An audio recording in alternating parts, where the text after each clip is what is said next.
Hello everyone, स्वागत है आपका आपके अपने यूट्यूब चैनल एम रेलवे पर। तो देखिए, आज हमारे DFCCL history of Indian railways and DFCCL question answer class number 2 है। चलिए शुरुआत करते हैं। और क्लास स्टार्ट करने से पहले मैं आपको बता दूं, history of Indian railways and DFCCL से रिलेटेड ई बुक जो है इस सब्जेक्ट से रिलेटेड, वो हमारे प्लेटफॉर्म पे रिलीज हो चुकी है, लॉन्च हो चुकी है। आपने अभी तक परचेस नहीं किया है तो प्लीज़ परचेस कर लेना और इसका मल्टीपल रिविजन करना, क्योंकि आने वाले एग्जाम में आपको ये बहुत ही ज़्यादा काम आएगी। इतना सोफिस्टिकेटेड सिंपलेस्ट तरीके से कहीं पर भी आपको बुक नहीं मिलेगा जितना अच्छे से मैंने लिख कर दिया है आप लोगों को। तो प्लीज़ परचेस कर लेना, मात्र 199 रुपीज़ में है। और अगर आप इसका प्रिंट आउट निकाल सकते हो बहुत बढ़िया, प्रिंट आउट निकाल के इसको मल्टीपल टाइम रिवीजन करना है, ठीक है। चलिए शुरुआत करते हैं। अच्छा, वन मोर थिंग, कल की जो क्लास होगी क्वेश्चन आंसर की, उसमें हम जो है जोन्स के बारे में पढ़ेंगे। जितने 19 जोन्स है ना, उनके बारे में पढ़ेंगे और उसको याद कैसे रखने हैं विद ट्रिक्स, वो भी बताऊंगी मैं। तो वो अगर आप एक बार लेक्चर कर लोगे तो आपका 1 मार्क यहाँ पे पक्का है सीबीटी 1 में और सीबीटी 2 में, ठीक है। वो लेक्चर आपके लिए कंपलसरी है, सब लोगों को देखना ही देखना है, भले आप पेड बैच में हो या फिर नहीं हो, डजेंट मैटर, आपको देखना है। पेड बैच में ऑलरेडी हो चुका है वो, फिर भी यहाँ पर आकर आपको रिविजन करना है, मतलब करना है, ठीक है। चलिए शुरुआत करते हैं। पहला क्वेश्चन देखना और प्लीज़ आपका स्कोर मुझे कमेंट सेक्शन में बताना कि आपको कितने क्वेश्चन यहाँ पे बन रहे हैं, ठीक है। चलिए शुरुआत करते हैं। क्वेश्चन नंबर 11, कल की क्लास तक 10 क्वेश्चन कर चुके थे हम। Who was the first woman railway minister of India? पहली महिला रेलवे मिनिस्टर कौन है इंडिया की? मायावती जी, ममता बनर्जी, सोनिया गांधी जी, या फिर नन ऑफ द अबव? तो हमारी जो पहली महिला रेलवे मिनिस्टर है इंडिया की, वो है ममता बनर्जी, ठीक है, ममता बनर्जी। तो ममता जी जो है वो पहली महिला रेलवे मिनिस्टर थी इंडिया की, और ये पहली महिला थी जिन्होंने आपका रेलवे बजट भी जिन्होंने प्रेजेंट किया था, ठीक है। ये बात होगी इनकी। और कल की क्लास में हमने बताया था कि पहले रेलवे मिनिस्टर कौन थे इंडिया के, तो जॉन मथाई, ठीक है। कौन थे? जॉन मथाई। ये नाम याद रखने हैं आपको, John Mathai, okay. Next question, question number 12, when was the Indian railway act passed? ठीक है, तो इंडियन रेलवे एक्ट जो है, इंडिया रेलवे का जो कानून है, वो कब पारित किया गया था? 1888 में, 1865 में, 1890 में, नन ऑफ द अबव? तो देखो, ध्यान रखो, जो इंडियन रेलवे एक्ट इंडिपेंडेंस के पहले जो था ना, इंडियन रेलवे एक्ट, ये जो एक्ट था ये पास हुआ था आपका 1890 में। कब पास हुआ था? 1890 में, 1890 में। और जो इंडिपेंडेंस के बाद हमारा जो कानून आया था वो आया था आपका 1989 में। तो आपको एग्जाम में हो सकता है कि ऑप्शन में 1890 ना मिले, आपको ऑप्शन में मिले 1989। तो याद रखना है, Indian railway act after independence, Indian railway act, ये कब पारित हुआ था? आफ्टर इंडिपेंडेंस, 1989 में। ये इसलिए ज़रूरी है क्योंकि हो सकता है एग्जामिनर आपको आफ्टर इंडिपेंडेंस वाला पूछ ले, और वहाँ पे ऑप्शन में दो भी ऑप्शन में होगा, आपको 1890 भी होगा और 1989 भी होगा, ठीक है। तो आप ऐसे कंफ्यूज ना हो कि पहले वाला तो 1890 में ही हुआ था, कैसे करें क्या करें। तो आपको ये डिटेल पता होनी चाहिए कि आफ्टर इंडिपेंडेंस और जो 1989 वाला आपका कानून है, उसमें सारा कुछ पहले वाले कानून का ही लिया गया है, बस इसमें थोड़ा सा चेंजेस किए, क्योंकि आफ्टर इंडिपेंडेंस हमारा पार्टीशन वगैरह हो चुका था, अलग अलग ट्रेनें थी, तो उनको जो है नेशनलाइज वगैरह करना पड़ा, तो उस हिसाब से यहाँ पे एक्ट्स लिखे गए थे, बस बाकी कुछ नहीं, वही वहीं से सारा कुछ कॉपी पेस्ट किया गया है, ठीक है। नेक्स्ट क्वेश्चन देखना, question number 13, which is the fastest train of Indian railway? सबसे तेज ट्रेन कौन सी है इंडियन रेलवे की? ऑप्शन देखिए, गतिमान express, Mumbai Rajdhani express, Shatabdi express, none of the above? तो ध्यान देना है आपको अभी के लिए यहाँ पर ऑप्शन के हिसाब से गतिमान एक्सप्रेस जो है ये इंडिया की फास्टेस्ट ट्रेन है। अगर यहाँ पे वंदे भारत एक्सप्रेस होता तो वो आंसर होता, क्योंकि वंदे भारत एक्सप्रेस इससे ज़्यादा तेज चलती है। एक्चुअली इसका जो स्पीड है 160 किलोमीटर पर आवर की स्पीड से चलती है, ठीक है, 160 किलोमीटर पर आवर की स्पीड से चलती है। लेकिन आपकी जो वंदे भारत एक्सप्रेस है वो 180 किलोमीटर पर आवर की स्पीड से चलती है, ठीक है। तो ऐसे अगर ऑप्शन में, ऑप्शन के हिसाब से जाना पड़ेगा, इसलिए आपके कंसेप्ट बहुत ज़्यादा क्लियर होना यहाँ पे ज़रूरी है। प्लीज़ अच्छे से पढ़ना है आप लोगों को, ओके। नेक्स्ट क्वेश्चन देखना, question number 14, which is the longest rail route in India? सबसे लंबा जो ट्रेन का रूट है वो कौन सा है?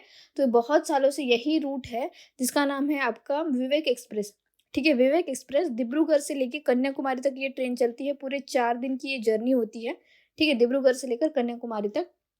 सेकंड जो लॉन्गेस्ट है वो आपका हिम सागर एक्सप्रेस वाला है, जम्मू कश्मीर के तवई से लेके कन्याकुमारी तक ये जो है ट्रेन चलती है। और आपको हो सकता है कि लॉन्गेस्ट ना पूछे, ठीक है, एग्जाम में ऐसा हो सकता है कि भाई लॉन्गेस्ट रेल रूट ना पूछे, पूछ ले कि भाई शॉर्टेस्ट कौन सा है, तो याद रखना नागपुर से लेकर अजनी तक, ठीक है, नागपुर से लेकर अजनी तक का जो रूट है ये सबसे शॉर्टेस्ट है, सबसे छोटा है। ये सिर्फ और सिर्फ 9 किलोमीटर का कुछ रूट है, 9 किलोमीटर, हाँ 9 किलोमीटर का कुछ रूट है, 10 मिनट में ये पूरा रूट कंप्लीट कर लेती है। तो ये सबसे शॉर्टेस्ट रूट है इंडियन रेलवे का। क्योंकि मैंने यहाँ से ट्रैवल किया है तो मुझे पता है बहुत ही छोटा सा रूट है नागपुर से लेके अजनी तक का। तो ये आपको याद रखना है, एग्जाम में हो सकता है कि लॉन्गेस्ट ना पूछ ले, क्योंकि लॉन्गेस्ट पूछ कर हो सकता है कि एग्जामिनर बोर हो चुका होगा, शॉर्टेस्ट पूछ ले, तो शॉर्टेस्ट याद रखना है नागपुर से लेके अजनी तक, ठीक है। Next question, question number 15, railway staff college is located in which state. ये इतना ज़्यादा इंपॉर्टेंट टॉपिक है, तो इससे रिलेटेड जो है फ्री ऑफ कॉस्ट मेरा जो एक पीडीएफ मिलेगा आपको, ठीक है, टेलीग्राम ग्रुप पे प्रोवाइड कर दूंगी मैं, अभी नहीं लेकिन जैसे ही आई थिंक सैटरडे के दिन रेडी हो जाएगा वो, फ्री ऑफ कॉस्ट आपको वो पीडीएफ मिल जाएगा ऑन माय टेलीग्राम ग्रुप। इसलिए मेरा टेलीग्राम ग्रुप ज्वाइन कर लेना, वहाँ पे मैं आपको इंडियन रेलवे के जितने भी इंस्टीट्यूट है ना उनके बारे में पूरा लिखा कर दूंगी, जैसे मैंने किताब में लिखा कर दिया वैसे ही same as it is. Then जो आपकी कोच या फिर आपकी जो फैक्ट्रीज़ वगैरह है उनके बारे में लिखा कर दूँगी। तो ये जो है, और जो पीएसयूज़ है इंडिया की, ठीक है, इंडियन रेलवेज़ की, सॉरी, जो आपकी जो कंपनीज़ हैं, ठीक है, जो इसके अंदर आती है रेलवे, मिनिस्ट्री ऑफ रेलवेज़ के अंदर, उसके बारे में फ्री ऑफ कॉस्ट आपको आई थिंक 25 पेजेज़ का एक पीडीएफ प्रोवाइड किया जाएगा।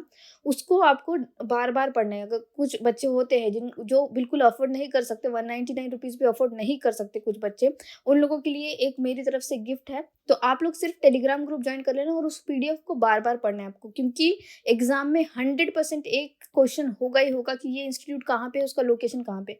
तो ध्यान रखिए, रेलवे स्टाफ कॉलेज जो है या फिर नेशनल रेलवे अकेडमी, ये है आपकी गुजरात के वडोदरा में। कहाँ पे है? गुजरात के वडोदरा में। ये एग्ज़ाम का क्वेश्चन हो चुका है, पिछले साल का ही क्वेश्चन है, 2021 का क्वेश्चन है ये, ठीक है। नेक्स्ट क्वेश्चन देखो, question number 16, dash is the headquarter of the north eastern railway zone.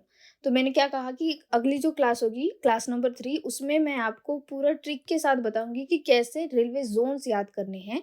तो देखो, जो आपका नॉर्थ ईस्टर्न रेलवे है, नॉर्थ ईस्टर्न रेलवे जोन, इसका जो हेडक्वार्टर है वो आपका है गोरखपुर में। कहाँ पे है? गोरखपुर में। न्यू दिल्ली किसका है? नॉर्थ नॉर्थ रेलवे का, ठीक है, नॉर्दर्न रेलवे का हेडक्वार्टर है। कोलकाता किसका है? आपके कोलकाता मेट्रो का रे, ठीक है, कोलकाता मेट्रो का। ऐसे आपको याद रखना है, ठीक है। ये कल आपको डिटेल में याद हो जाएगा, कल की क्लास आपको मिस नहीं करनी, कल की क्लास देखनी है। Question number 17, in which city the headquarter of central railway situated. तो देखो, फिर से क्वेश्चन आ चुका है और आपके एग्जाम में आ चुका है क्वेश्चन, सेकंड शिफ्ट में, I think, no sorry, third shift में क्वेश्चन आ चुका था। तो सेंट्रल रेलवे जो है इसका हेडक्वार्टर है आपका मुंबई में। कहाँ पर है? मुंबई, सीएसटी, ठीक है। Question number 18, in which city first metro train was started. India की पहली मेट्रो ट्रेन कहाँ पे स्टार्ट हुई थी? न्यू दिल्ली, कोलकाता, मुंबई, पुणे। तो ध्यान देना, आपकी जो पहली मेट्रो ट्रेन स्टार्ट हुई थी 1984 में, वो कहाँ पर स्टार्ट हुई थी? वो आपकी स्टार्ट हुई थी कोलकाता में। कहाँ पर स्टार्ट हुई थी? कोलकाता में स्टार्ट हुई थी। उसके बाद दिल्ली में स्टार्ट हुई थी। तो ये आपको एग्जाम का क्वेश्चन बन सकता है कि भाई कौन से साल स्टार्ट हुई थी? तो 1984 में यहाँ पर स्टार्ट हुई थी, 2002 में यहाँ पर स्टार्ट हुई थी। तो ये ईयर भी याद रखना है, क्योंकि पिछले साल का ये क्वेश्चन है। हम क्या करते हैं, क्लास नंबर 3 में हम जोन से याद कर लेते हैं, ठीक है। और क्लास नंबर 4 में हम क्या करेंगे, एग्जीक्यूटिव का जो आपका 2021 का पेपर था वो डिस्कस करेंगे।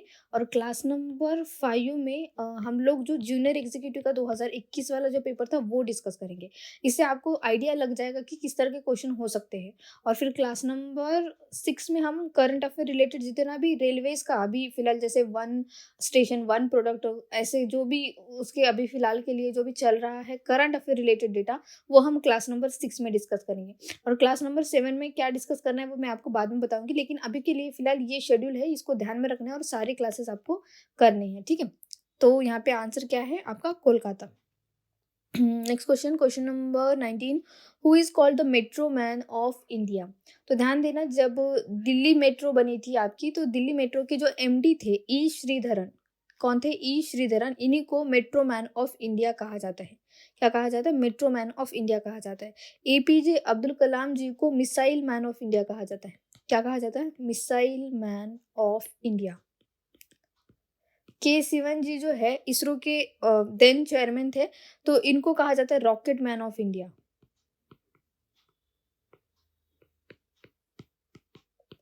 ठीक है, तीनों का भी याद रखना है आपको। मेट्रो मैन तो याद ही रखना है क्योंकि 100% हो सकता है आपके एग्जाम में पूछ ही ले। ई श्रीधरन जी जो है ये है आपकी मेट्रो मैन ऑफ इंडिया।